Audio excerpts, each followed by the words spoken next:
Ghaziabad railway station से धड़ा गया इंटरस्टेट सांसी गैंग। ट्रेन यात्रियों की नींद उड़ाने वाले 5 शातिर चोर हुए गिरफ्तार। 16 लाख की चोरी की ज्वेलरी समेत दबोचा गया हरियाणा और दिल्ली से जुड़ा गैंग। जीआरपी ने प्लेटफॉर्म पर रचाया जाल। गाजियाबाद रेलवे स्टेशन पर जीआरपी ने एक बड़ी कामयाबी हासिल करते हुए अंतरराज्यीय सांसी गैंग के 5 शातिर चोरों को धर दबोचा है। ये आरोपी ट्रेन में सफर करने वाले यात्रियों को निशाना बनाकर कीमती ज्वेलरी और सामान चुराते थे। जीआरपी ने इनके कब्जे से करीब 16 लाख रुपए की सोने चांदी की ज्वेलरी बरामद की है। गिरफ्तार आरोपियों में हरियाणा के हिसार व भिवानी जिलों के रहने वाले रमेश उर्फ टीटू, कृष्ण कुमार, शमशेर और दिल्ली के अनिल व प्रवीण शामिल हैं। इनकी गिरफ्तारी प्लेटफॉर्म नंबर 5-6 पर गुप्त सूचना के आधार पर हुई। पुलिस ने इनके पास से गहनों के 11 सेट, हीरे की लॉकेट वाली चेन, कई अंगूठियां, मंगलसूत्र और बिछुए बरामद किए हैं। पुलिस के मुताबिक ये गैंग देश भर में ट्रेनों में चढ़कर यात्रियों की नजर बचाकर चोरी करता और फिर कीमती सामान को ठिकाने लगाता था। इन सभी पर पहले से भी कई मुकदमे दर्ज हैं, जिनमें दिल्ली और गाजियाबाद के थानों में धोखाधड़ी, चोरी और संपत्ति की बरामदगी शामिल है। गिरफ्तारी करने वाली टीम का नेतृत्व प्रभारी निरीक्षक नवरत्न गौतम ने किया, जिनके साथ जीआरपी गाजियाबाद की विशेष टीम शामिल रही। इस कार्रवाई से जीआरपी क्षेत्र में लगातार हो रही चोरी की वारदातों पर अंकुश लगने की उम्मीद है। को गिरफ्तार किया है, जिसमें उन्होंने काफ़ी आतंक मचा रखा है। ये दिनांक 21/4/25 की घटना है। मुजफ्फरनगर के निवासी चंदेश गुप्ता जी अपने पत्नी के साथ पूर्विया एक्सप्रेस से मुरादाबाद से आ रहे थे गाजियाबाद। तो रास्ते में इनके साथ एक घटना घटित हुई। इनको इसकी जानकारी मुजफ्फरनगर में हुई। वहाँ पहुंचकर जब उन्होंने अपनी अटैची देखी तो वो अंदर से कटी हुई थी और इनकी ज्वेलरी काफ़ी संख्या में गायब थी। इस पर उन्होंने मुजफ्फरनगर में मुकदमा पंजीकृत कराया।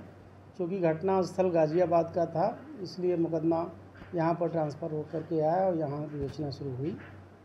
इस घटना के अनावरण के लिए हमने सीओ जीआरपी गाजियाबाद सुरेश गुप्ता और प्रभारी निरीक्षक गाजियाबाद जीआरपी नवरत्न के साथ में इनकी टीम ने इसमें काम करना शुरू किया। टीम ने तकनीकी प्रविधियों का सहारा लेते हुए मुरादाबाद से लेकर गाजियाबाद और नई दिल्ली के बीच के अनेक स्थानों के टावर डंप उठाए और उसमें से कुछ संदिग्ध नंबरों पर उन्होंने काम करना शुरू किया और अंत में कुछ नंबर इसमें सटीक बैठे, जिसके आधार पर इन अभियुक्तों की गिरफ्तारी की गई। ये 5 लोग हैं। इनकी जो कार्य करने की प्रणाली है वो ये है कि ये टैक्सी बुक करते हैं नई दिल्ली से और फिर वहाँ से चाहे मुरादाबाद या हापुड़ या पिलखुआ या मथुरा साइड में ये जाते हैं और ड्राइवर को छोड़ देते हैं। एक आदमी इसमें जाकर जनरल कर लेता है और अन्य जो उनके सदस्य हैं वो दूर से ऐसे जगहों से होकर के ट्रेन पर चढ़ते हैं जैसे सीसीटीवी कैमरे में ना हो। आने के बाद में अपना टारगेट फिक्स करते हैं और उसके पश्चात ये जब स्टेशन आने वाला होता है तो गेट के पास रहते हैं और जब यात्री अपना सामान लेकर वहाँ पहुँचते हैं तो एक तरह से बिल्कुल दीवार सी खड़ी कर देते हैं मानो की, और आपस में ये सामान को थोड़ा सा खिसका करके और उसको काट करके निकाल देते हैं।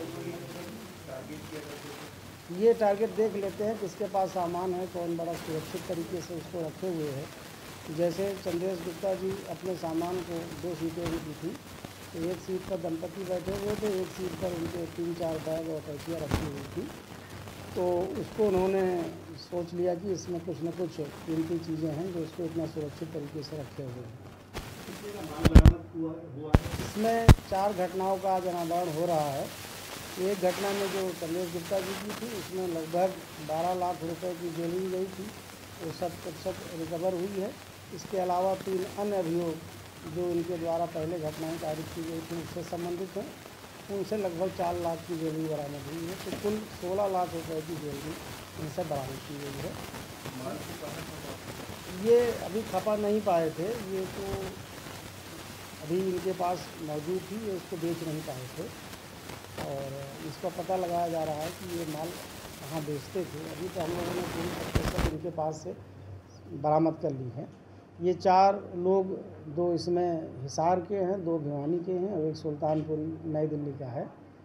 ये आपस में रिश्तेदार भी हैं और घटनाएं भी गैंग बनाकर करते हैं। इसमें जो रमेश है ये गैंग लीडर है और अन्य जो सदस्य हैं जिसमें ये शमशेर है, कृष्ण कुमार है, रमेश उर्फ टीटू है, अनिल हैं और प्रवीण हैं। ये 5 लोग इसमें शामिल हैं।